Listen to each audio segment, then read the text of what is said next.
The following presentation is brought to you by the Realm Network.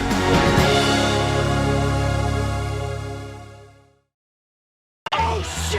It's Vince Russo! Vince McMahon's best kept secret. I am the Antichrist of professional wrestling. David Arquette won the world title. I've got a wife, 3 kids at home, and I really don't need this shit. How can this show be so awful, Mr. McMahon? I didn't think it was. Viagra on a pole match. And Hogan, you big bald son of a bitch, kiss my ass. Judy Bagwell on a forklift match. McMahon, the family, the Rock, they screwed us all. Now you're the editor, right? Mankind did it! Jumpy, beep. Goldberg steered Russo out of the cage. I'm from New York. I'll get downright nasty. This is Vince Russo's The Brand. Ladies and gentlemen, let me set this up for you because, you guys know me. You've been following me for a long time. You guys have heard me forever talk about the Stern Show. I've been a fan of this. Hold on. How many people are we talking to? 300, 3,000? Thousands. We're talking to thousands. Okay, you're not wasting my time here. Absolutely not. You look as old as I do. No, I'm older. Stop it. You look like a scholar and a gentleman. You know, I was going to put on a baseball cap so nobody would see that I have practically no hair left. Now you're very James Connish. That's perfect. All right, go on with this wonderful introduction. I gotta say, listen, everybody knows. 1983. Howard Stern came into my life, and it wasn't Stern. It was the whole Stern show. It was the whole Stern experience. I mean, we're going back 35 years. Wow.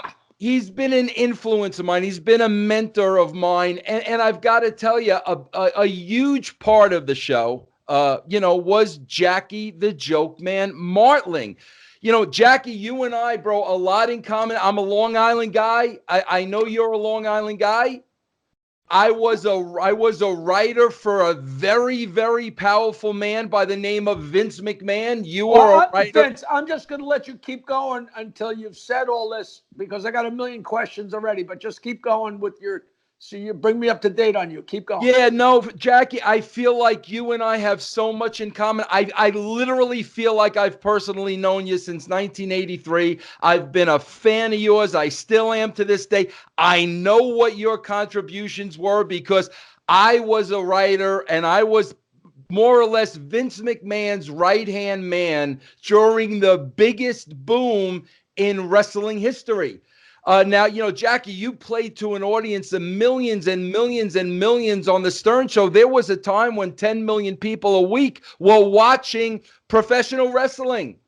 And when I look at you and I look at your career and, you working under Howard, me working under Vince McMahon, two very powerful guys, I know, where your path led and what happened. Bro, I feel like So you were with him on his rise. Yes. The same way I was with Howard on that rise. Absolutely identical. I left for a lot of the same reasons that you left. So, Jackie, I'm not just saying this because, listen, I'm a super mark for you. I got no problem admitting this. But, bro, I feel like I know you. First of all, I love that when people say that. I will tell you the truth about me. I know zero about Vince McMahon and even less about pro wrestling. Before I ask anything else, where on Long Island? I grew up in Farmingville, Long Island, right across the street from Suffolk Community College. Okay, so Farmingville is out Suffolk County, around exit 62 off the LIE. All right, so is that Smithtown? Well, no, you're probably now you know Governors, right? Right. Governors was our hanging ground. We went to Governors many, many times. We're about 20 minutes from Smithtown.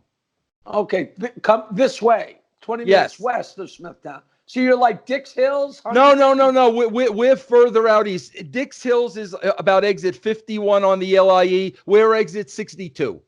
Okay. All right. So I got near Stony Brook. You know Stony Brook, right? Okay, the college. Stony Brook. Yeah, near Stony Brook. Yeah. Okay.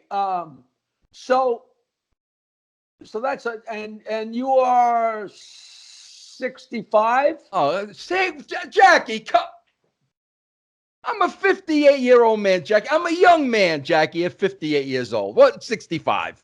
Well, you said we're the same age. You have any idea how old I am? I said you look like James Caan. I would figure about 55. Okay, 56. Right, fair enough? Yeah, Okay. 56. Now, how old are you? I am 58. Okay. So, I as a kid, I'm way You know who I know you I'm know? way older than that. No, okay? I know, but you know what, Jack? Here's another guy. I'm going to throw another name at you that was huge to us on Long Island back then, and not many people will know this when I bring it up. Floyd Vivino, the Uncle Floyd Show, was a huge mark for the Uncle Floyd Show. I did Floyd back when he was UHF in 1979. You know, so when I was a kid in 55, 57, 50. I don't know exactly the year, but I used to sit on the couch or sit in my big chair with my TV dinner because my parents would go to my aunt's and uncle's house, one of the two sets of aunts or uncles, or the people across the street, and go get drunk. And they'd leave me home, and I'd sit there and eat my TV dinner and watch live from Sunnyside Gardens, live from the Comac Arena. I was the biggest wrestling fan. Haystacks Calhoun, Happy Humphrey, the Graham brothers, You want to know something so funny, Jackie? Hold on. And I'm watching this religiously for hours and hours and hours. And one night, I was sitting there, and the guy leaped off the turnbuckle and came down on the other wrestler with his knee on his head. And I said, wait one friggin' minute. That would kill someone. I turned it off, and I never went back. It was like finding out there was no Santa Claus. I was wait one friggin' minute. And then later on, I mean, I was a gymnast, so I appreciate the theatrics, and I appreciate the physical stamina and the whole thing. And you just buy the whole thing. But as a kid, I felt like I had been hoodwinked, so I went away from it. So I never got back on the bandwagon. On the Stern Show, sometimes we'd have pro wrestlers on and stuff. Yeah. And I met a couple of those guys along the way. But so I know virtually nothing. Now, I guess I knew Vince McMahon was like a professional loudmouth and very outspoken, but it never dawned on me that he had writers. But it never dawned on a lot of people that Howard had writers either. Oh, yeah. Well, people that knew he had writers, man. Right, and it was a comedy show, and we were all contained in the studio, so that was a little more obvious.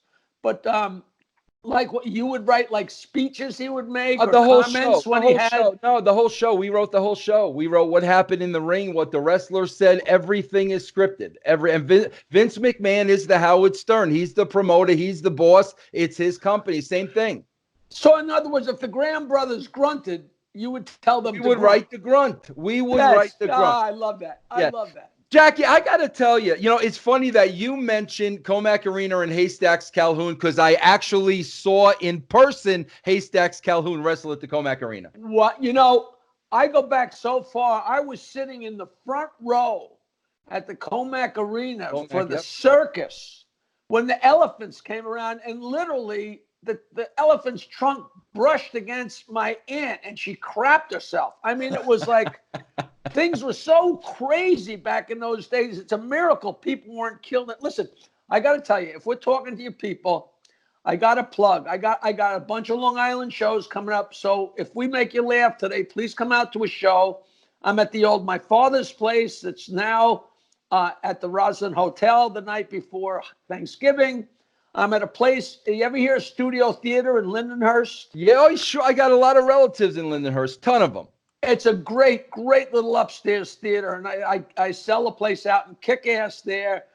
Dave Dubin, the guy who runs the place, is my good friend, and I'm also at McGuire's in Bohemia on December 7th to celebrate Pearl Harbor. So please come out to a show, and I tweet jokes every day at 4:20 p.m. International Marijuana Time, filthy jokes, and I just want to make sure I said that stuff. Jackie, we're plugging everything. We're going to plug everything throughout. But now let's go for broke.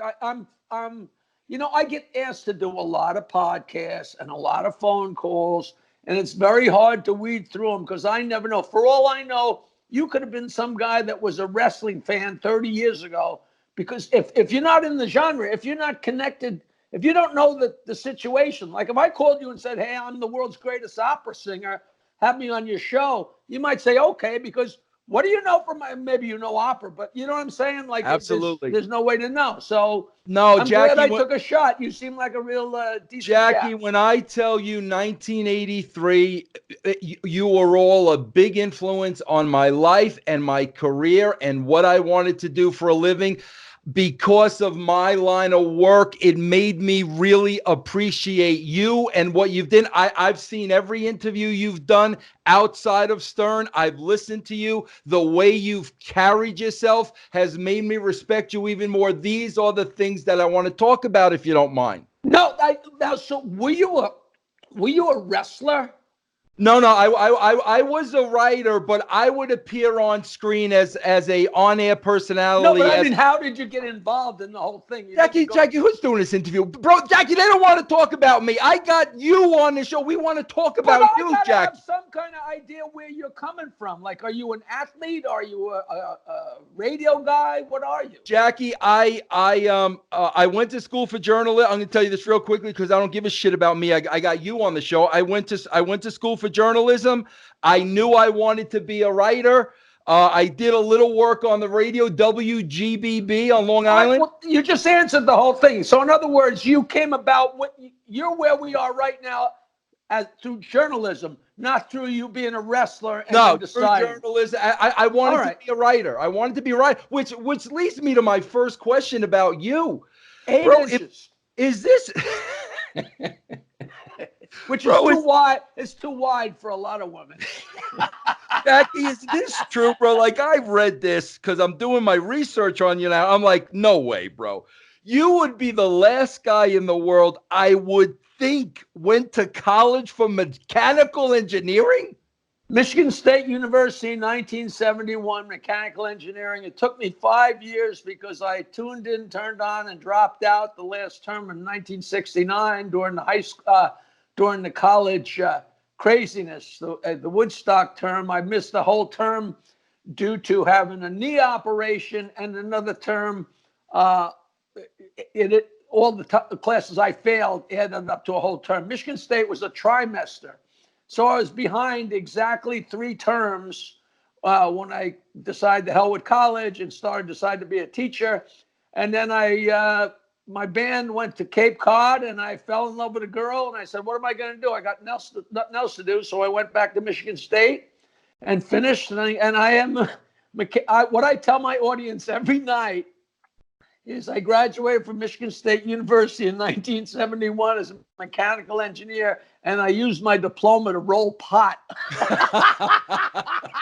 which gets a big laugh. But not only does it get a big laugh, it is the absolute truth.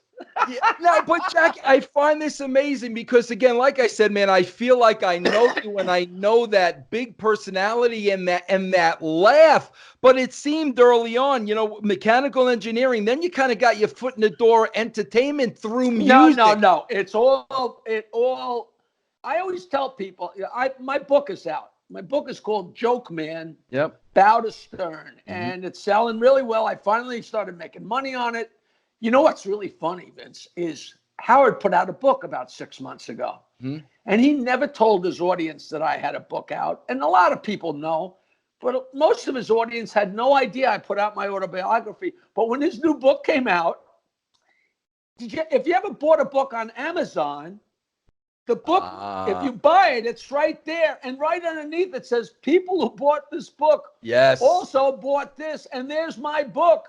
Awesome. So they already have their credit card out. They're holding their mouths. All I got to do is click on my nose and they get a copy. Also, I had a huge surge. And I'm sure Howard has no idea. But my book came out and everybody, they're also doing a documentary on me called Joke Man. That's going to be out within the next month or 6 weeks. And I'm so thrilled. And people, I'll send you the trailer. People are loving it. Where is that going to be, Jackie? What's it going to be on? We're probably going to put it in film festivals. and see running up the flagpole, because I want to go around the country showing it at film festivals and doing Q&A, because everybody has so many questions. For 20 years, any place I go, the radio stations want me on because they all have questions. Even though it's 20 years ago, people are still fascinated by the whole Howard Stern thing. And then my book got out there, and people you'd be amazed how many people had no idea my role on the show or where I came from or that I was an engineer or any of that. But if you connect the dots backwards in my life, it looks like I knew what I was doing, but I didn't. But I'm a little kid, and I start telling jokes and learning jokes. And in high school, I learned to play the guitar because I want to try and meet broads. So we played music in high school. I'm telling jokes on stage between songs in high school, which annoyed everybody. Went to college. I went into the mechanical engineering program because I knew if I didn't take a difficult major, I'm an asshole. I drink, I smoke pot, I'm a nut, I'm going to flunk out. I got to take it. So I took a difficult major that was so challenging and crazy. My roommate would get 4 credits for reading a Shakespeare novel, a Shakespeare play, and I get 4 credits for doing 12 hours of lab work in chemistry for 10 weeks. It was like such a mismatch, but it was so great. But I played rock and roll all through college. And then when I finally graduated after 5 years, I knew I wasn't getting a job anywhere. I got a ponytail down the middle of my back. It's 1971. So I kept playing rock and roll in the college town, and then went and worked construction for like 5 months in Denver. And I said, are you kidding? Bro, kidding? I live in Denver. So, when I saw that tidbit too, I didn't realize that. I live in Colorado. Is that where you are right now? That's where I am right now. Yes. I lived with 8 guys from Oyster Bay, Long Island. 8 guys that grew up together. 4 of us were on the same construction crew, form setting sidewalks and driveways in 1973. Wow. And after a few months, I said, this is horrible. Came home to New York, spent the whole 70s decade playing music. Me and another guy, we traveled around in a 1955 bright yellow Cadillac hearse. And in 1979, I realized we're not going anywhere. And I said, you know what? I know every joke in the world. I'm just going to start telling them on stage. Smart people like jokes. And I'm smart, so I can remember them all. And it's really funny. The smart people say, oh, you can't tell those dumb jokes. The smarter the audience, the better response I get. Because they're all little problems and little weird things. And people like to try and get ahead of you. And I just decided to try telling the jokes on stage because I knew I didn't want to get a job. And every couple months I looked back and I was doing better than I had been doing. And then I got the gig hosting and booking Governor's Comedy Shop.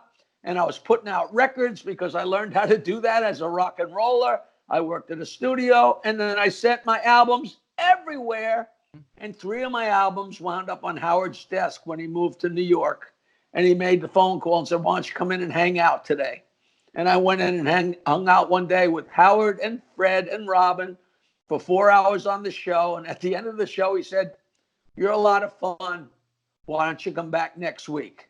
And as they say, the rest was a ride to Pluto and back. Jackie, I want to back up for a minute because there's something there that's interesting to me. Man, when you hear comedians, like I'm going to use Jerry Seinfeld as an example, but I heard Eddie Murphy talking about a while back, and I know you kind of worked with Eddie Murphy back in the day. Of course. Stand-ups, like even Seinfeld, like, the success he had at a show and whatnot, at the end of the day, it was his stand-up roots, and he always went back to stand-up. Leno was the same way. Was that not what, I found it a little odd. You were doing stand-up, you were getting grounded in stand-up, but yet you were sending out albums to different people. So did you just want to be in comedy and not so much stand-up? I was sending out my albums to try and get traction in anything. I wasn't looking for a gig in radio, television. I was hoping that it would get me more bookings. But, my albums were so filthy that as many doors as they opened, they closed, which was so funny. But I had no plan. I was telling jokes and kicking ass. There was no such thing as the comedy clubs on Long Island. And we created a comedy club in a restaurant in Huntington. And I just recorded my sets there and made an album using a cassette player and a razor blade and raised money borrowing it from friends. And I made an album and made another album and sent them all over the country without any plan. Like, I wasn't like, maybe if I send out enough albums, I'll get on a radio show. You know, I still have a dirty dial joke, 516-922-WINE, that's been going for 40 years. You started that nonstop. in your parents' house, from what I understand. My parents' attic, 40 years. And that got me the job at Governor's. And all these things were just to spur me on to I didn't know what the next thing was. I just know I had creative, I just used whatever tools I had. I had jokes. I knew how to make a record. I knew how to send out stuff through the mail. I was just crazy. And then I met she's now my ex-wife, but my good friend Nancy Sirianni came to work with me. And we just dug in. And then the Howard Stern thing, people say to me, "Oh yeah, but where would you be if you hadn't met him?" I said, "Yeah, and where would he be if he hadn't met me?" I mean, that's a little of an exaggeration, but the truth is, we all helped, and it was just a crazy ride, but it looked like it made sense. But at no point did anybody have any idea where we were on our way to. Yeah. But I wasn't looking to get out of stand-up or go into it. And the thing is, the whole time I was on the Stern Show, I always kept doing my stand-up and going and doing shows here, there, and everywhere because, Vince, I don't have a lot of money, but I'm fine, But I still go and do these shows. And people always say, "Why do you still do this?" I say, you know what? I do need the money.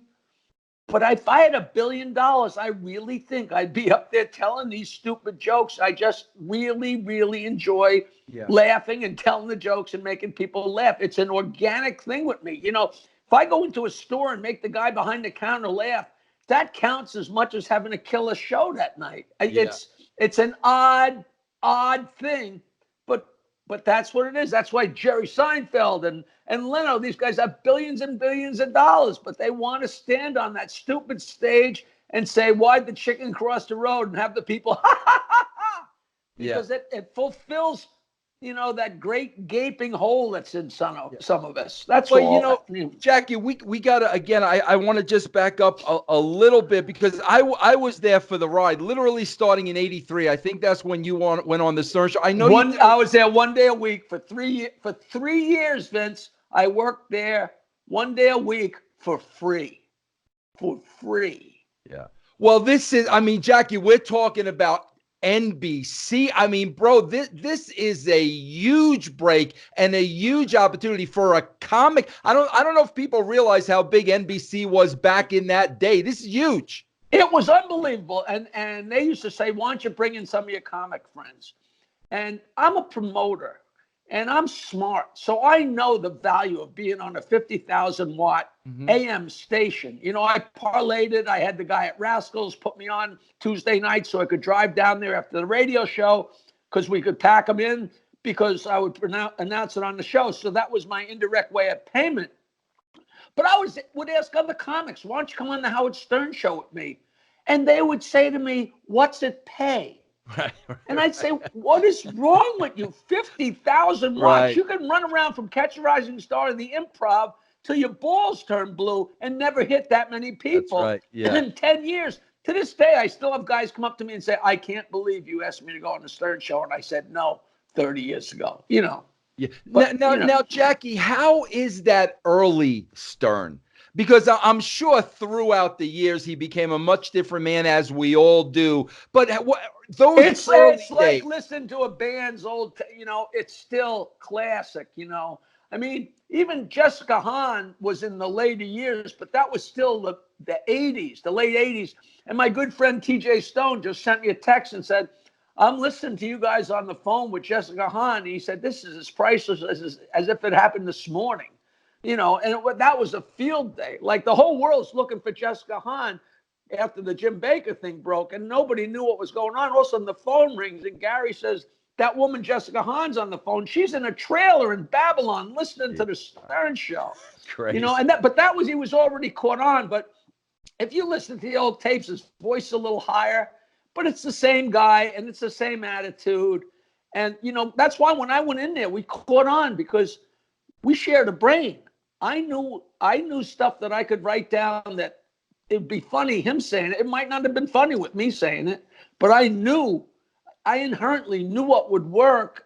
And, you know, not always, you know, he would pick and choose what he thought was best. I mean, it was a ridiculous combination. It was just Jackie, a very faithful. How much was Fred writing with you at the beginning? Because listen, I think Fred Norris is a freaking genius, and I've spent my whole time since I met him singing Fred's praises, and I've never wavered. I like how funny. I say that if you start talking about something before you're done with your sentence, Fred has something funny to say about it.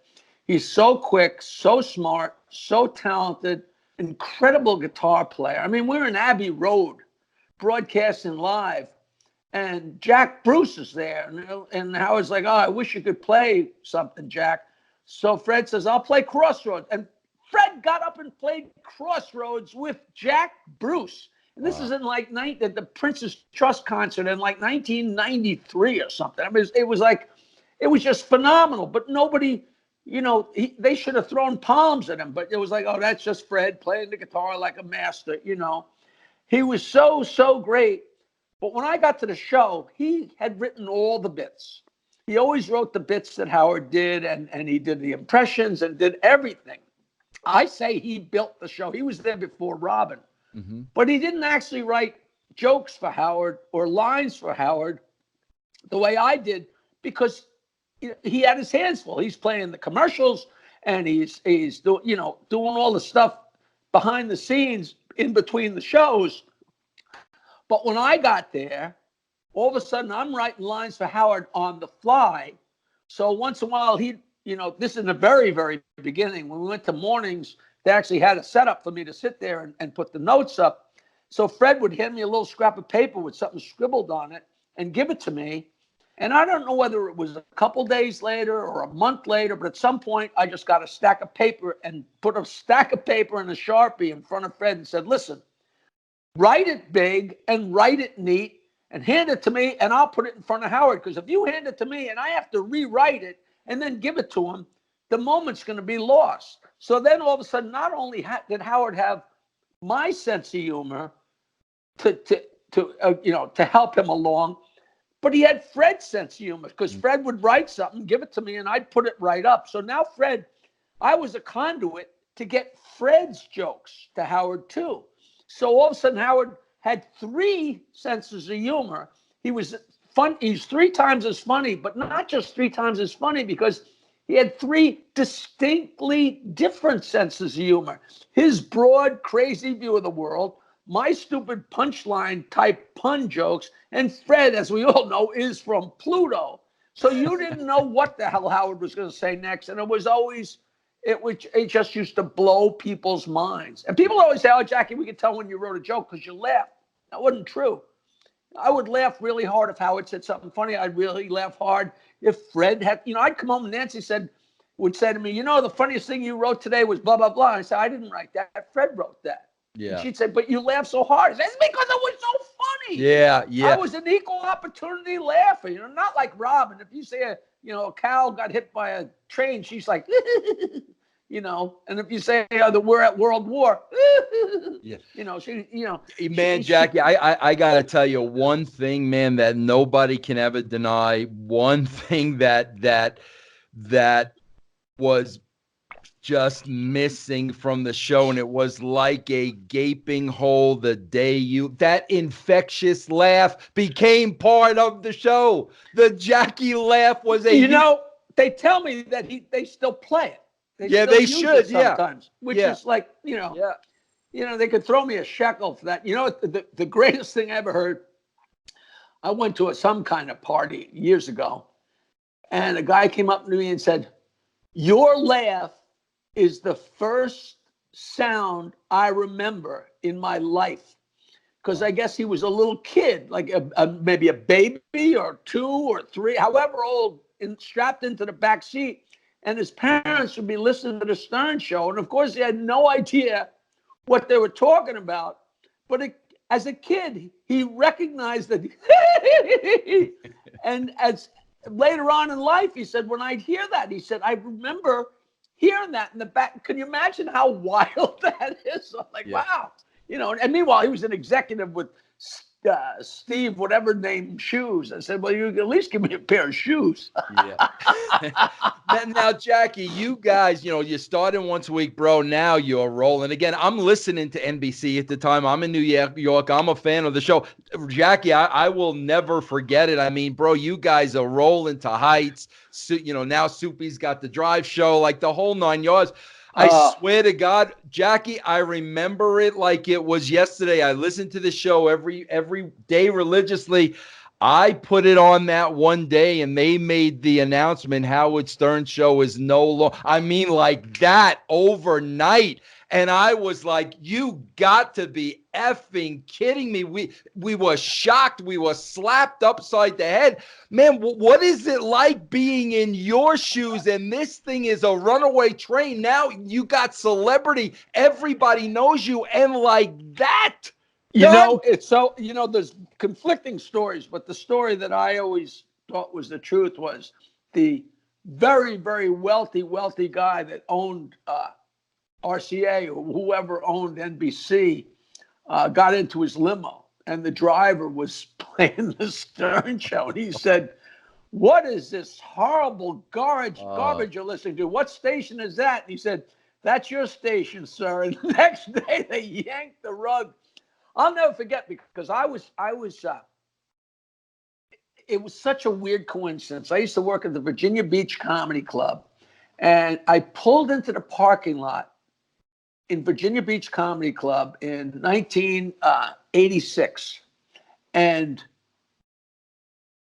the guy, as I pulled in, Ricky Cheeks, the owner, said, Jackie, your wife's on the phone. Not your girlfriend's on the phone, whatever. She wasn't my wife yet. And I'm like, oh my God, she never, ever called me when I was on the road, ever. And I'm like, somebody's dead in my family. You know what I mean? Or whatever. So I call her back, and she said, Howard Stern wants you to call him. And I called him up, and he said, Jackie, we're going to mornings starting on Monday. I need a price for 2 days a week. And I'm like, wow. So I gave him a price, and then I was on 2 days a week for about a month. They took me from 2 to 3 to 4 to 5 almost immediately, because he was funnier when I was there. So they didn't want him to be funnier one day and not the next. So by the craziest coincidences of all time, I guess it was 2 years. That was 1986. But before a year before that, I had been pulling into the same comedy club. And the guys, I got these switched up. I mixed them up. But the same guy, I pulled in the same parking lot. The guy says to me, Jackie, you got to call home. So I was like, somebody's dead. Somebody's dead. And I called up, and Nancy answers the phone. Vince, I can still remember this like yesterday. She said, are you sitting down? And I'm like, oh boy, my parents' house burned down. My sister was killed in a car crash, and I'm sitting down. She goes, Howard Stern just got fired.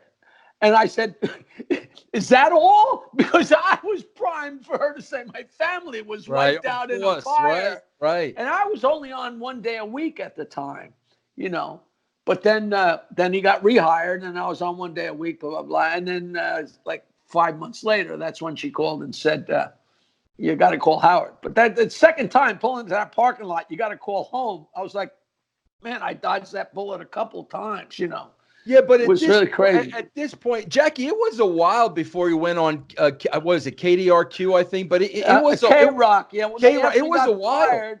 Yeah. Well, it was a couple of months, but it was a very odd couple of months because nobody knew what was going to happen. Right. And he was doing live shows.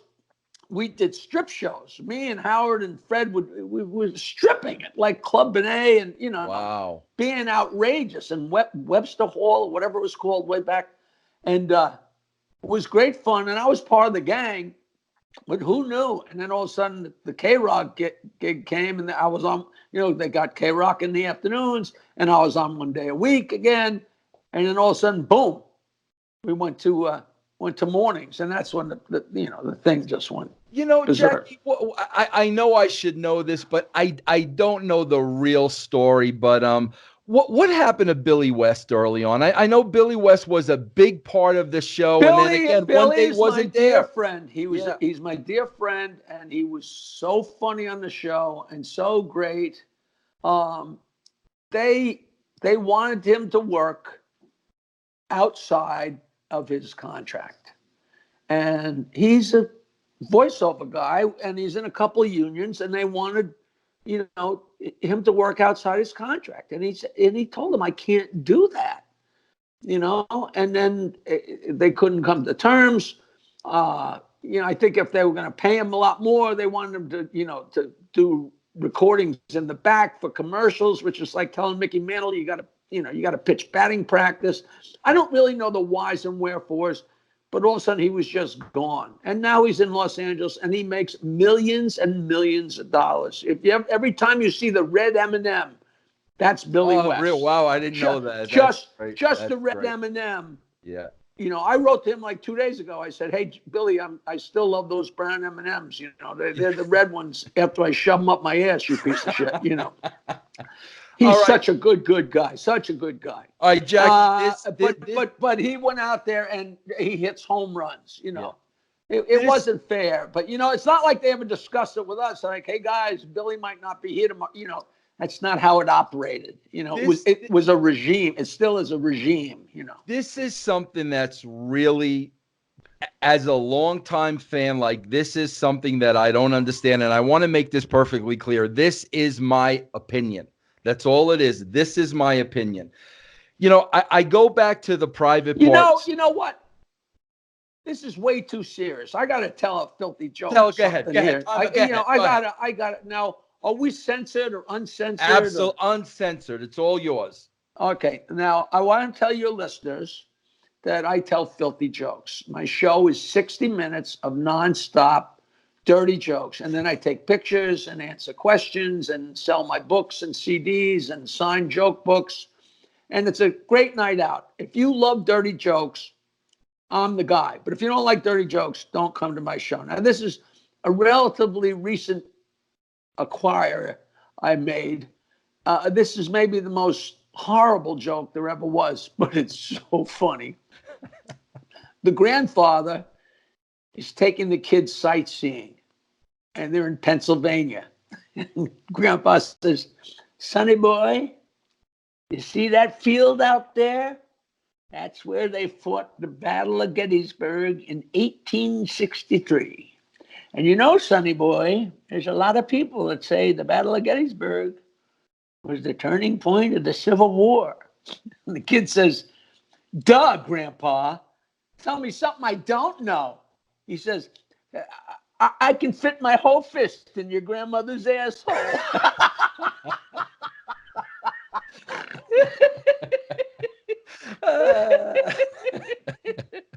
Well, if they're still listening, let's keep going. Okay. Jack, we got to get a little serious because I got to know. I just thought we should lighten it up a little. Lighten it up a little with Grandma's asshole. See, I stole this from you guys too. I stole the clap from you, Jackie. I give you credit for it. How are the Democratic debates like a 1980s cocaine party? How? You sit there for hours hoping for a few good lines. And I'm a liberal. I'm a Democrat, but that's just a funny line. All right, go ahead. All right. Listen, let's get down to the brass tacks. Let's get down to the brass tacks. Here we go. This is my opinion. Okay. I'm going back to private parts. Sure.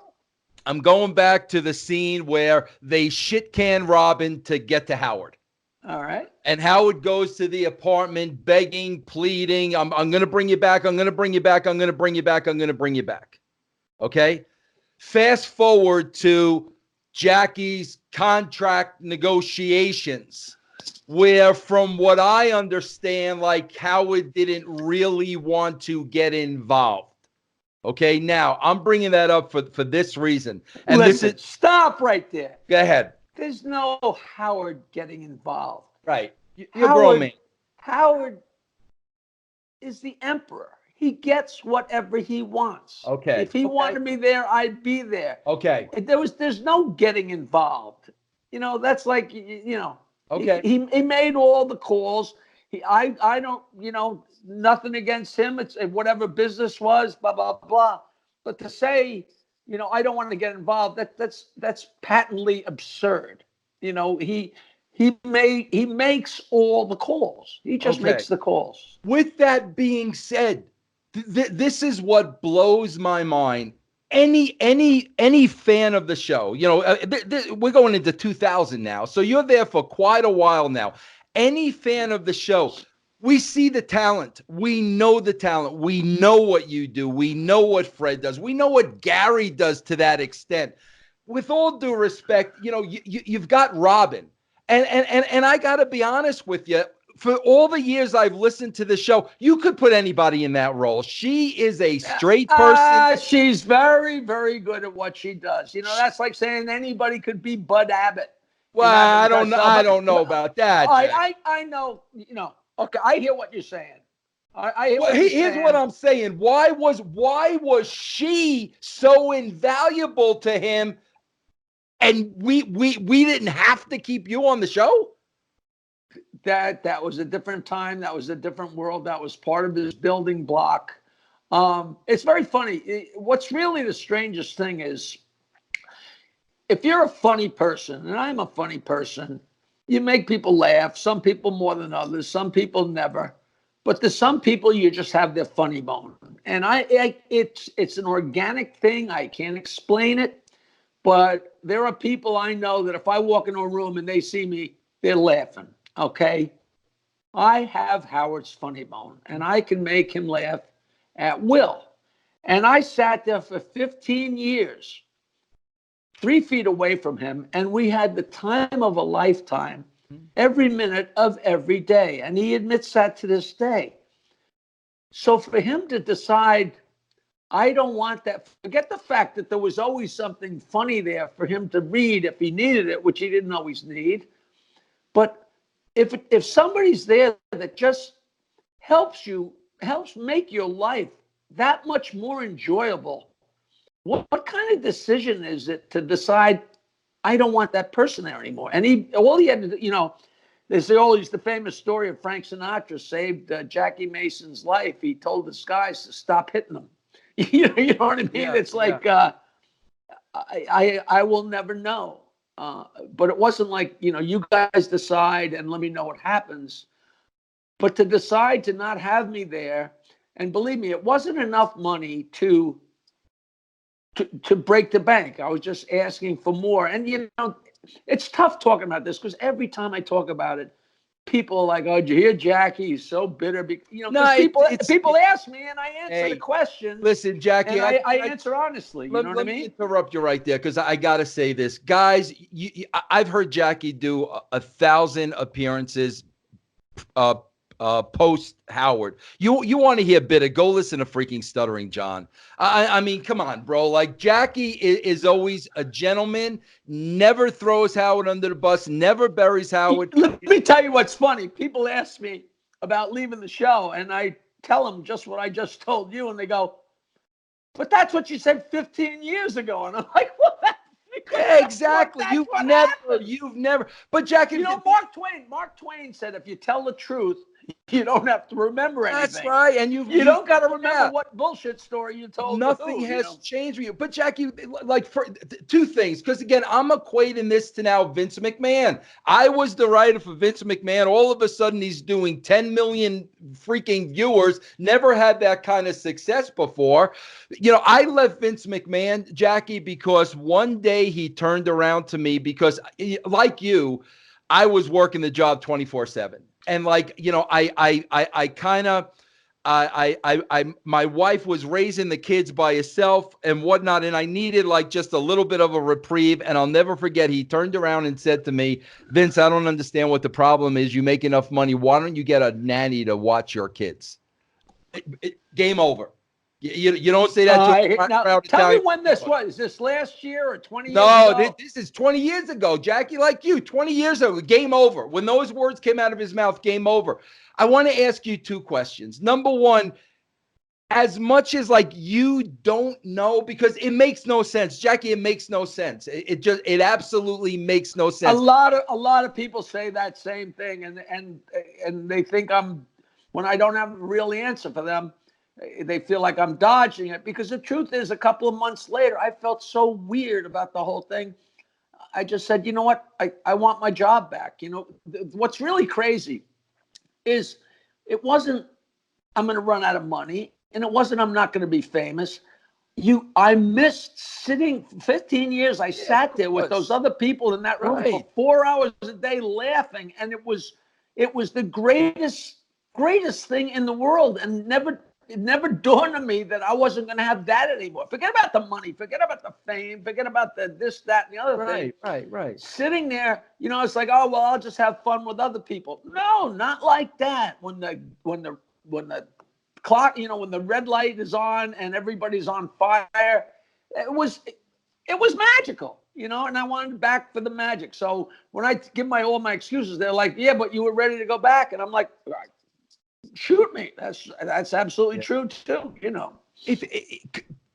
I'm sure, you think about that. When I think about that moment, I think about, leaving that spot. I was in, it was very, very similar. Do you have any idea of what you think it might have been? Might people have been in his ear? Do you have any idea? Because like I said, for as brilliant as the guy is, that makes no sense. Do I have any idea what he was actually thinking? Yeah. Is that what you know what? God strike me dead. I do not know. I don't think he was angry at me. I don't think it was the money. Maybe he wanted to go in a different direction. Maybe he was worried I was going to giggle every time he talked about his new wife. I wish I had an answer. And believe me, yes, I thought about it, but it wasn't like, I got to save a few dollars, because, forget about it. And not to mention that everything he paid me is all totally tax deductible, et cetera, et cetera. So it really was like throwing a deck chair off the Titanic. So Jackie, I'll never know. Maybe they were just mad at me for holding out and standing up. Like nobody ever stood up to that regime ever. Now, Jackie, how hard is it for you to rebound from that? I mean, like you said, the 15 years of just a great experience, it's over. How difficult is that? When I broke up, when I left the show or got fired or however you phrase it, me and Nancy had been done for years, but I was so busy every weekend, every week. There was no way to go looking for another house or a bachelor pad or something. So we just coexisted for years. We're still best friends. She's one of my best friends. She lives 2 doors away. But just as I left the Stern show, we had just bought this incredible house on Long Island Sound, which is where I live right now. I got this ridiculous home on the beach looking at Connecticut. And we were like, hey, we may be breaking up, but we got to get this house.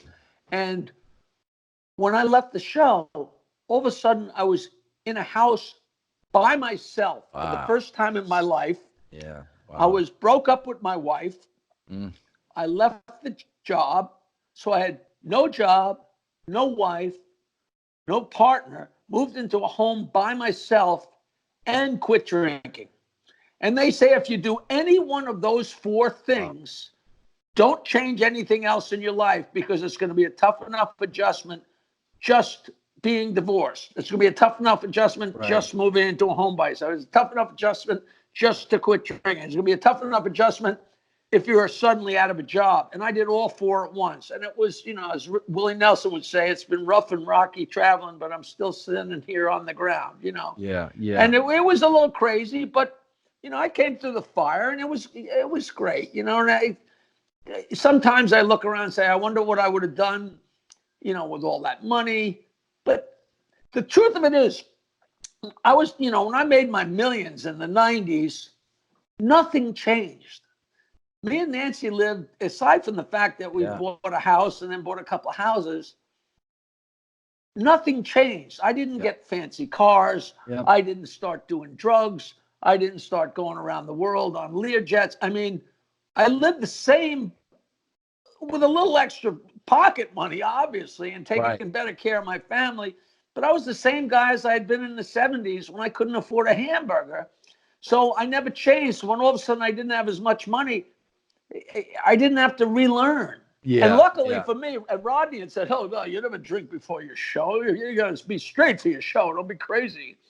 After Rodney straightened me out about that, I never drank on stage. So I've been sober on stage since 1985. So when I stopped drinking, rather, I didn't have to relearn show business and learn how to do my jokes sober because I hadn't had a drink before my act in 20 or 30 years.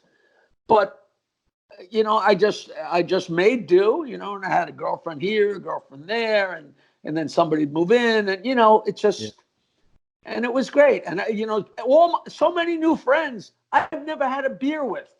It used to be there wasn't anybody on Long Island I didn't have a beer with. You know what I mean? So life was completely different, but it's been absolutely wonderful. I wound up going to the Cannes Film Festival and the Sundance Film Festival and Toronto Film Festival and making friends with all kinds of weird people from all kinds of. It's just been fantastic, Jackie, I want to ask you this because, again, this is where I think this is a similarity thing. And, man, I'm just wondering if this is a power thing because I don't know exactly what it is. Jackie, I'm the kind of guy where, I was a writer. I would, I had writers under me and people under me.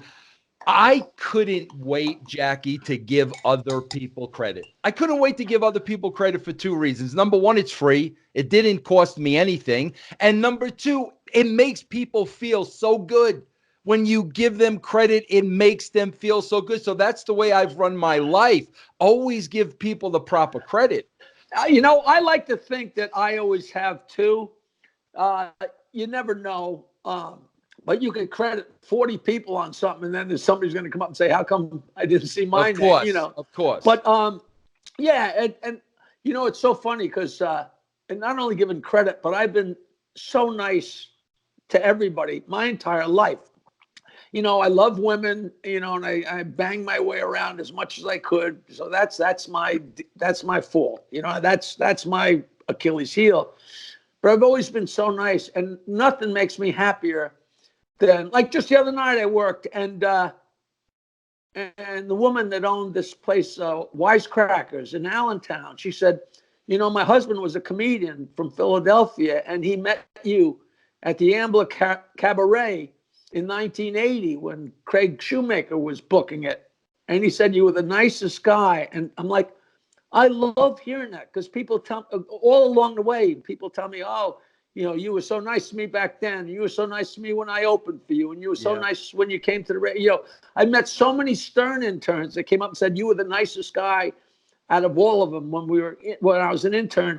And that's no big deal because, like Chris Rock says, you're supposed to be. I take care of my kids. You're supposed to. I'm nice to people. You're supposed to be. But, it should be the default way to be, I think. Yeah. And it's fun, and it comes back. The karma comes back, and it just feels good. Well, I got the one thing, Jackie, that blew me away. Listen, hold on. Do a commercial for your show. I'm gonna go. All right, everybody, listen, bro. It's Guys, right here. check out Jackie's new book, bro. Jackie's got a brand new book. Jackie, I'm plugging a book. Let me plug the book for crying out loud. I didn't leave. Don't go anywhere. The Joke Man Bow to Stern. Jackie's new book, Joke Man Bow to Stern. Jackie, I'm plugging a book. Yes. I'm plugging a book, Jackie. Tell lies for another hour. I'm plugging a book. Jackie, I'm plugging a book. The Joke Man Back to Stern. Bow to Stern. Bow to Stern. Bow. All right, Jackie, Keep talking. The Joke Man Bow to Stern. Where's he going now? He's going downstairs. I don't know where the guy is going, bro. The Joke Man Bow to Stern. Jackie's got a lot of personal appearances coming up on Long Island. If you guys are on the Long Island area, Jackie's always all over Long Island. Bro, he disappeared in the cellar or something. I don't know where the guy went. But guys, check it out. Check out Jackie Marley. He's got a new joke He's got a new joke on his website every day at 4:20. Every day at 4:20, a new joke on the website. All right, Jackie, every day at 4:20, a new joke on the website. What's the address of the website? Yes, we talked about Bow to Stern. Jackie, I want to show people. What's the website for the 4:20 joke? At Jackie Martling. I tweet jokes every day at 4:20 at Jackie Martling. If you want to get dirty jokes emailed once a month. In fact, I got to do this month's email today.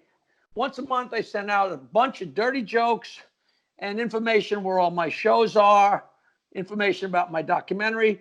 All you got to do is email me, jokeland@aol.com. I know I'm on AOL. I'm on AOL. Okay, so it's Jokeland, JOKELAND @aol.com. You want to ask me a question or break my balls? I answer all my emails. Sometimes I do these radio shows and I get a couple hundred emails. I answer all of them because what the hell am I going to do? I can't get hard on. And this is still going. This is still going. Yeah, from your parents' house, bro. 922 wine. There it is. All right, Jackie, can I get back to give people credit? Is that your ass, Jackie? Very nice. That's my new joke. That's my newest joke book. Yeah. No, that's only 10 years ago. I'm 71, you know. I know you are. I know you. God bless you. All right, Jack, can I get back to you're derailing me. Can I get back to the credit gimmick? Yeah. All right, Jackie, listen to me. Jackie, I watch a lot of the podcasts out there. I hear Stuttering John buries Howard. Ganji's on there burying Howard. Like they're all burying Howard. I take everything with a grain of salt. Okay, I got it. I take everything with a grain of salt. When I see you on Opie, I know Jackie's telling the truth. Jackie's that kind of a guy. He's telling the truth. Jackie, this blew me away, the story you told. And that's why I'm asking, I wonder if this is a power thing because Vince McMahon is the same way.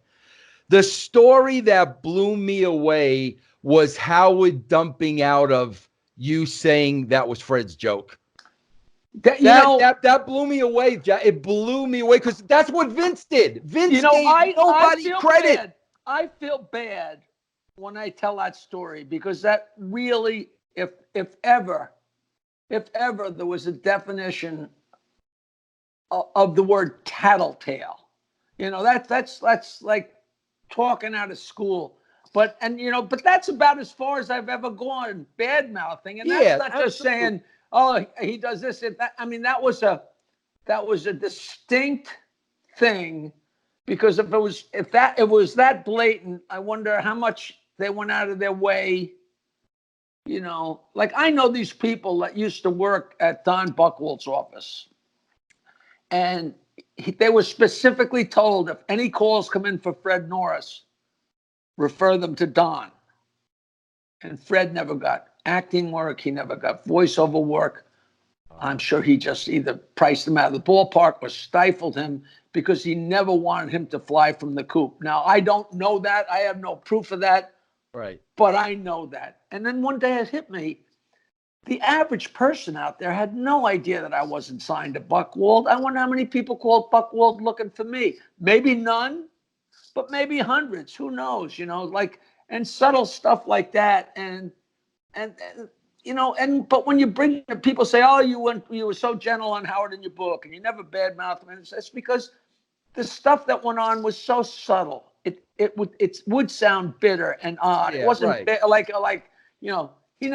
He never fucked my wife. You know what I mean? There's no juicy stuff, and but it was weird. But that thing, I just remember it rubbed me wrong. For the people, you people don't know what happened was. There was a syndicated show for a couple months that I wasn't part of because they wanted an audience there. And this is way in the beginning, and there was no way they were going to let people see me.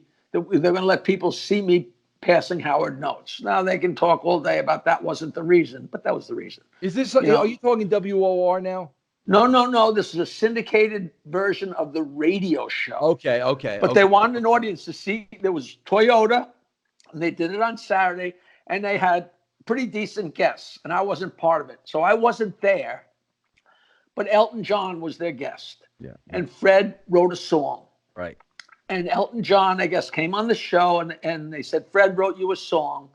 And Elton sat there and just made up a song as he went along and sang Fred's lyrics. And it's funny and brilliant and spectacular. And we used to play it. And Fred used to play an opening montage. And it would usually have a theme. I was always like saying, why don't we play Fred's montage again in the middle of the show? Nobody's listening at 6 o'clock in the morning. It's so great. Mm-hmm. And only the people that tape the show and listen later. I mean, that would be an incredible, that could be a whole channel, just Fred's montages, right? And they'd usually have a theme. And at the end of the montage, there'd usually be either a bit, like a pre-recorded bit, you know, of Lucy and Desi or the Three Stooges at Woodstock or something, or a song. And one day they just played that. Fred ended the montage with that song. And then we came on the air. And I don't always pipe up, but when we came on the air, he said, good morning, Robin. Good morning, everybody. And I just said, Howard, I think that song is maybe the greatest thing Fred ever wrote. And he said, really? And he leaned forward. And I realized, wait a minute, you know, and when we went to break, I called Nancy and said, did you hear the opening of the show? And she said, yeah, I was awake. And I said, you heard the Elton John song? She said, yeah, I really, really love that. I said, did you hear me say that that's the greatest thing Fred ever wrote? And she said, what are you talking about? So he had hit the 7-second delay. So nobody heard me say that's the greatest thing that Fred ever wrote. Because I don't know if people consciously would think Howard wrote it or whoever, or whether he just didn't want people to know how talented Fred was. I don't know the reason. All I know is it happened. Yeah. And you can interpret it a billion different ways. You know, maybe he just didn't want people to hear me say a sentence. You know, that's very possible too, you know. Yeah. But like you say, that could be a very, very indicative of a lot. You know. You know, Jackie, it speaks volumes for you, and I'm sure Fred was the same way, because when you watch the show today, it's a different vibe, and I'll tell you what I'm talking about. The fact that you're telling that story, and you were openly giving credit to Fred, and the way you put Fred over, you've always put Fred over. Like there. A lot of people in that spot, Jackie, would have been very, very competitive. When you watch the Stern Show today, bro, it is blatantly obvious. All those guys are competing for time, Howard's time, radio time. They're all competing, trying to come up with the bit, I can bury this guy and get on the air for 5 minutes. The fact that you and Fred did not have that personality where we worked, you know, unbelievable songs together, but we'd break each other's balls, and it was, and Fred would fuck with me on the air all the time because he knew I could fight back. He wouldn't attack Gary. He wouldn't attack Robin, but me and him would go at it because it was more of a level, not that I could keep up with him, but it was more of a level playing field. And I just always have loved the guy and respected the guy. I'll tell you something. I don't listen to the show, and I don't know anything. But I know that when I was on the show on NBC, Fred used to be Arnold Schwarzenegger.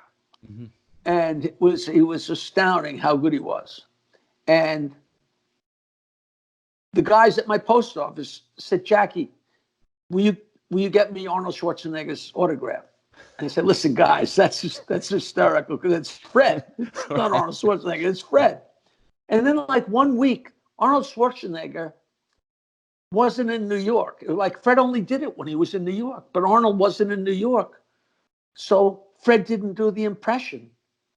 And I went in and they said, Jackie, get us Arnold's autograph. And I said, what are you talking about? They said, it's him. we know it's him because he wasn't on the last couple of weeks because he hasn't been in New York. And I'm like, holy Christ, you fucking morons. Yeah. So somebody said the other day that there was an Arnold impersonator. But Bill Maher said this, that there was an Arnold impersonator on the show, and he's talking to Robin about how he's going to come all over her face and have sex with her and blah, blah, blah. And like a couple of days later, the real Arnold was on there. Right, It was almost right. in this. And my question is, did they bring in an Arnold guy or did they let Fred do that? Do you have any idea? I did not. I have not seen them bring in an Arnold guy. And So like hopefully it was Fred. Hopefully it was sounded like Fred. it was very, very funny. You know? Yeah, yeah. You know, here's another thing that I swear to God, Vince and Howard have this in common, Jackie, and maybe we can psychoanalyze this and try to figure it out. You know, Vince McMahon's a brilliant guy. Howard Stern's a brilliant guy. But, you know, Jackie, even as a fan, there are some things on the show I don't like. I support Howard, so I support the show. Some things I don't like. He's like Vince McMahon when it comes to this, as brilliant as he is, as great an interviewer as he is. Bro, as much of a genius as he is to surround himself with the Jackies and the Freds, that's where genius comes in, bro, where you surround yourself with the people that are going to make you look like a genius. But, bro, to this day, at 65 or 68, whatever he is, bro, like the bathroom humor is like, you know, Richard and Sal whipping out their dicks and like. Now listen, the whole world. It blows. I will defend Dick. I don't forever. get that, bro. I don't get how he finds that so funny. Such an intelligent guy. The truth is that even if he doesn't, he wouldn't do it if his listeners didn't like it. So they're buying it big time. Listen, I've been telling the same poop, duty, caca, dick jokes, and I'm 71. It just works, and you just have to live with it. And some people like it more than others.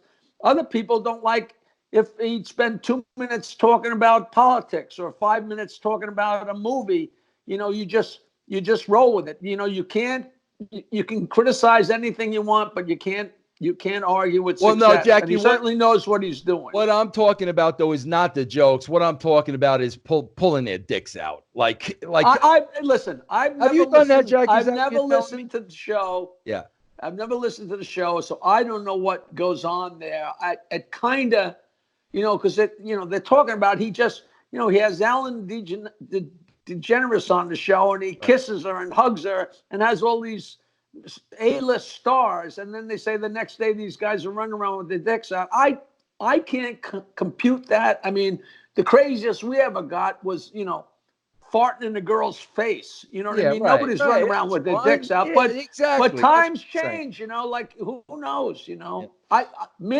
If my dick was bigger, maybe I'd take it out, but I ain't doing it, you know. You know, Jackie, listen, people are going to criticize me because we've been talking about the Howard Stern show for like 2 hours, and I never get sick of it. But I'm going to get 50 emails saying that's all you can do is talk about Howard Stern. No, but you're asking me questions, and I have no problem talking about it. Jack, you know what I think's pretty cool, bro, and I think you probably got to you probably got to respect this too, bro. As many struggles as Artie has had, and you've been down that road too. I mean, bro, he always puts you over, which I think that is so freaking great of him, bro. He always stops. I mean, he makes no bones about it. Like taking that chair was, really meant the world to. That's got to make you feel good, man. I love that, and I love him, and we're still good friends. He did the forward to my book. That's right.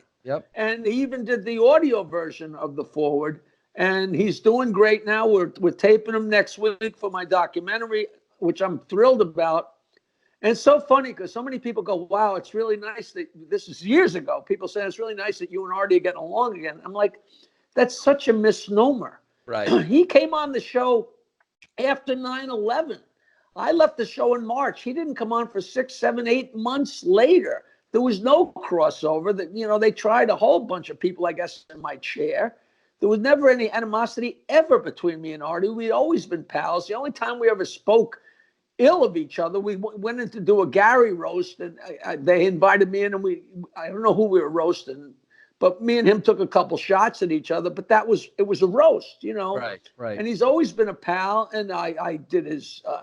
He had his direct TV show. I did his podcast 3 or 4 times that people really, really loved. You know, he's just a real good guy. And I've always said that. And he's always said, you know, he told his podcast audience that his father came home one day and said, hey, there's this incredible radio show. You're not going to believe it. And this guy, Jackie Martling, is on it. And he's really funny. And then Artie and his gang used to come see me at Rascals in West Orange. I mean, we got a history. Yeah. You know, I mean, of course, he went on to movies and big things, but he's just a really delightful guy. And that's, you know, the thing is, there's no reason for us to not love each other and not get along. You know, but that's not always the norm, you know. Yeah. Jackie, I got to ask you this because now, you know, I want to talk, you know, just about you and your experiences. Jackie, you know, listen, I'm guilty. When I don't watch a lot of new TV, I will always go on YouTube and I will throw on the old Stern clips. My wife yells at me because I've watched them over and over. I don't know if you noticed behind me, Jackie, but I literally have a plaque on the wall of Elegant Elliot. I think, did he come after you, Elegant Elliot? No, that crazy jogger, homo nut, Elliot Orphan, right? Elegant Elliot Orphan. But Jackie, here's the one I don't know if it was Elegant Elliot. Elegant Elliot. Come on, how dare you? He's just some moron. But Jackie, you know? Here's my favorite. This is my go-to all the time because I want to hear who your favorite guests were. I got to tell you, Jackie, when freaking Pat Cooper came in, like, bro, that is the greatest radio, TV. I play those shows over and over again. A crazy story. He would come on and rant and go crazy. And me and Fred, we loved when he came on. Just loved it. But he'd be in the middle going crazy where you thought he was going to kill somebody. And he turned his head to me and Fred. With his left eye, he would wink. Right. Like, in other words, guys, hang on. I'm fucking around. This is all bullshit. Right. And me and Fred felt so special. I had a girlfriend. Not now. I live with this beautiful girl, Barbara Klein. She's from the South Shore, and she moved in a couple of years ago. And it's so settled and so nice. You know, she's the right age. You know, not as old as me, but she's the right age. And before her, I had a girlfriend who was 22 years younger than me. She moved out maybe a year before I met Barbara. You know, we broke up, but we were together 4 years, and I was 22 years older. She drank way too much, and I haven't had a drink in 20 years. I love to fuck, and she didn't like to. And people like, well, how could you stay with somebody for 4 years with that mismatch? I said, it's very simple. She was absolutely beautiful, and I'm incredibly shallow, okay? So we made it 4 years. In the course of the 4 years, a couple of times we went on double dates. Me and her mother and Pat Cooper. Oh my God. And Pat would go off and off. He was getting deafer and deafer. He's literally deaf in one ear and can't hear out of the other, okay? But he wouldn't let anybody else pay, so he'd take us out. We'd have a nice big steak dinner and have a great time, and he would go on and on and on. And then if he took a breath and somebody asked him a question, he'd go, what? And he'd take off again. But I didn't mind because he was just such a delight. I had him on my radio show like 5 times, and it was just classic. He's the funniest human being ever. Yeah. But the truth of it is, he was too old for her mother. Okay? As we speak, he's married to my ex-girlfriend. The daughter of the mother? Pat Cooper is 90 years old, and he's married to my now 48-year-old girlfriend. He made so much money in the 60s, and he bought up all this Las Vegas real estate when he was making a lot of money, and that real estate on the outskirts of town now is part of town. And he's got millions and millions and millions, and like the whole world listened to, he, one by one, got rid of every member of his family. So I'm sure she's in line to get every penny. Wow. I don't know the nature of their relationship, but I know I loved her and I love him and I wish them well. but it is unbelievable. It's unbelievable. I mean, that's a 42. He just celebrated his 90th birthday, and she's 48. I mean, that is a crazy, crazy gap. That's nuts. But I just wanted to tell you that because it's such an odd thing. Yeah. But he's such a great guy, and he was such a good guest because he was so honest and so funny, and so crazy, and he's just a good man, you know. Who did you love see coming in? Like who did you really love seeing coming in? I loved when Belza came on the show. I loved when Gilbert came on the show.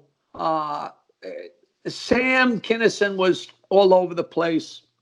That was just like it wasn't comedy. It was just it was insane, you know. But I loved him, you know, very much. There was one of the Whack Packers, Debbie Tay. I loved.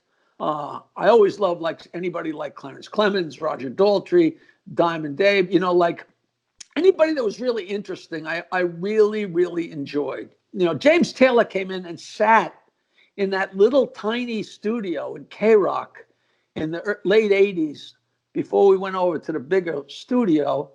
And he literally was sitting knee to knee with me, you know, at 45 degrees. He's sitting there, and my right knee is banging against his left knee, and he played 4 of his classic songs. And I'm like, did I die and go to heaven? What is, you know, he's singing Caroline on my mind, and I'm banging knees with him. And meanwhile, in between songs, I'm writing incredible insults for Howard to say about him. It's like it was very surreal. I'm working on a new book that's a lot of notes that I wrote about different celebrities that they signed. Yeah. Like I took the funniest thing I had written about somebody, and Grillo would get them to sign it. And so I got great things signed by Geraldo, Roger Daltrey, John Wayne Bobbitt, Adam West, Brandon Marsalis. I mean, you couldn't write this eclectic group of people, and it's going to be a great book. You know, and just a picture of the note and a bullshit story. You know? Jackie, why do you think, like, you know, again, why do you think some guys that have left the show, like, are really angry and they're really bitter, and it comes across, but, you know, you're not. Is it just older and wiser? I mean, you're always taking the high road. You know what? I don't know. You know, there's people that tell me, "Oh, you're chicken. You don't want to give Howard crap." And I'm like, you know, not true. No. You know, I know John goes off, but you know, I don't want to play that. You know, me and John and Billy did a great show. I think it's on YouTube, or I'm not sure exactly where you find it. But me and John and Billy sat there and talked for 3 hours. Wow. About the show with 4 high-def cameras on us. And they put it together and released it as 5 different shows. And it's just so fun. I mean, you know, it was very lighthearted and goofy, and you know, it's like I could go back and spend 2 hours talking about my being in college and tell you about all the horrible things that happened to me. But like, you know, who needs that? You know, absolutely, yeah. Hey, Jackie, I'm a little surprised. You know, Artie went on to you know, he went on. He did more radio. He did more podcasting. My God, bro, you like. That would seem right up your alley. Do you just have nobody doing that? Nobody called. Are you serious? One person called and offered me a job in radio. You would think that somebody say, "Let me just have this guy come in and write jokes for my guy and offer him some money. And if it works out, it works out. And if it doesn't, it doesn't." It's kind of mind blowing. I don't know if Don Buchwald and Howard poisoned the well into, you know, people thinking the one thing they used to always say is how hard I was to work with and how nobody at K-Rock liked me, which was, it couldn't have been more 180 degrees to the truth. And it never bothered me because I was like, nobody would buy into that, but maybe they did, you know. I mean, you know, I'm the most generous guy there ever was in the world, but they had me pegged on that show as being cheap. And to this, my friends could never, ever figure out where that came from. And I'd be like, are you kidding? He knows it makes me nuts. So Yeah. it works. It's a button. He's a genius, Yeah. But to this day, I'll go out somewhere and somebody will go, Jackie, you want me to buy you a drink? I know you'd never buy me one because you're such a cheap bastard. And I would just smile because that's how good he was at portraying whoever, So I don't know. But yeah, no. Nobody offered. The only radio job I got was when I went back on the Stern Howard 101 and had Jackie's Joke Hunt. But that went for 8 years. That was great fun. Now, why did that end, Jackie? They just pulled the plug in 2014, I think it was. Just pulled the plug. It was 8 years and a lot of jokes and a lot of people, and everybody loved it by all accounts. And just boom. So I don't know. Jackie, I hope you realize, I think you do. I think you do. I hope you realize the impact you had. I mean, seriously. And I really hope you know that people that have been listening to that show for decades, they know what you did. Do you know that? I hope that you know that. Yeah, I think, a decent percentage, and there's a decent percentage that don't, but what can you do? I'm still going around doing my shows. I think the documentary is going to open up some eyes. The left-handed compliments I get on my book, like, who the hell wrote that book for you? It's such a great book. And I said, no, I wrote every word, and who knew you were that smart? Who knew you were that witty? Blah, blah, blah. And like, everybody should know, but the bottom line is I still go out and do this stuff. You say you're in Denver? Yes. Because they keep threatening to bring me out to Denver to do some stand-up. Let me know. I'll be there in a second. Please let me know. I mean, Denver, it was beautiful out here when you worked out here. You had to love it out here. Oh God, it was terrific. And I came out there. I think I sold out a few shows at the State Theater. I don't know if that's still there. I don't think I lived on Cherry Creek. Oh yeah, right? No, absolutely. Yeah, 20 minutes from me. Yeah, and it was great fun. Listen, I want to end this because I got stuff I got to do. Not really, but but I would like to do this again. And that's why the total joy talking to you.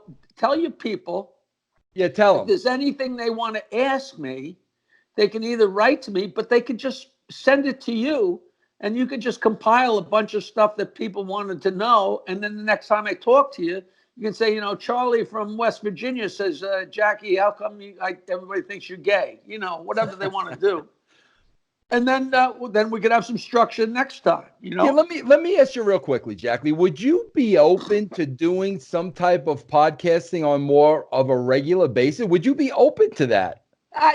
Everybody asks me, why aren't you doing that? Why aren't you doing it? And I sit in with people. I've done Gilbert Gottfried's podcast like 2 or 3 times. Me and Billy West did it together the other day. And a lot of people are saying on Twitter that's the single funniest thing they've ever heard, And I really enjoy doing that. But, the thing of having to do it, and I don't like carrying the ball. I like to be on the sidelines and pitching in and blah, blah, blah, Yeah.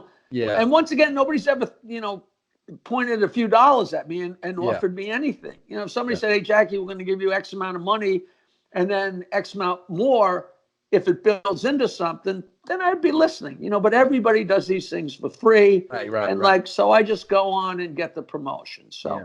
All right. Well, we'll talk about that. Hey, Jackie, tell them about where you're going to be on the island. Tell them about the book. Now you got to tell them everything. Go ahead. All my shows are always listed on jokeland.com.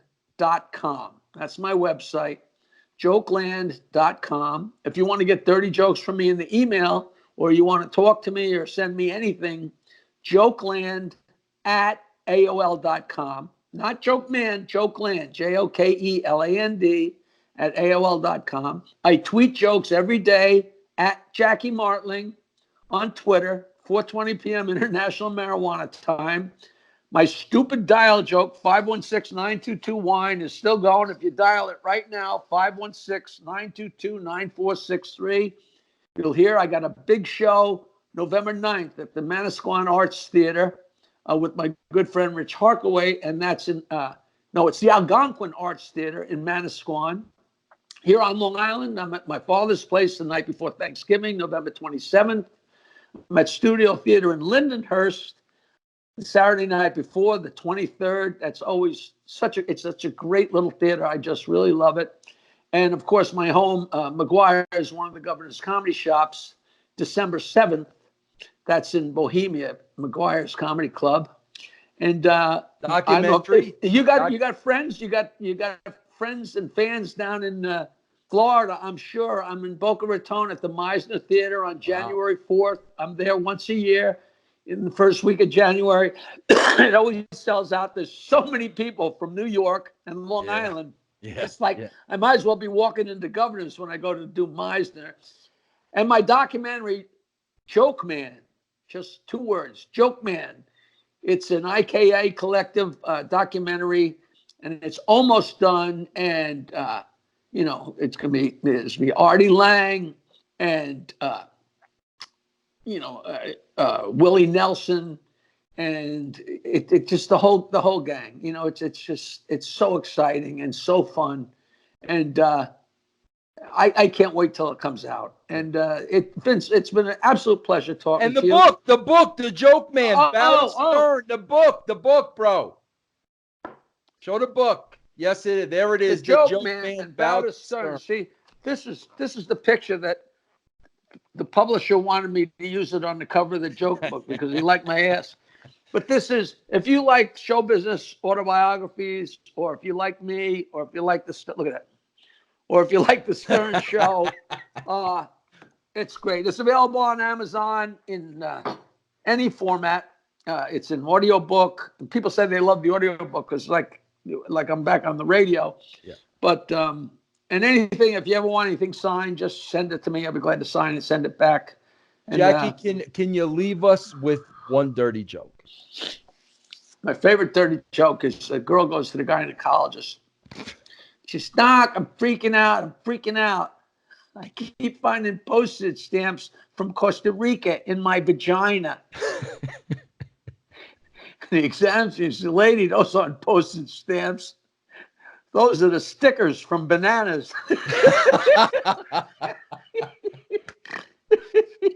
Jackie, this has been an honor for me, man. I really hope we could do this again. This has been such an honor. I can't thank you enough, man. Let's stay in close touch. We will. Folks, please send me emails. If I get emails saying how much they love this, I'll be a lot more ready to do this again any minute. But this has been tons and tons of fun. And thanks, Vince. I appreciate it. Jackie, thank you very much. The great Jackie, the Joke Man, Martling.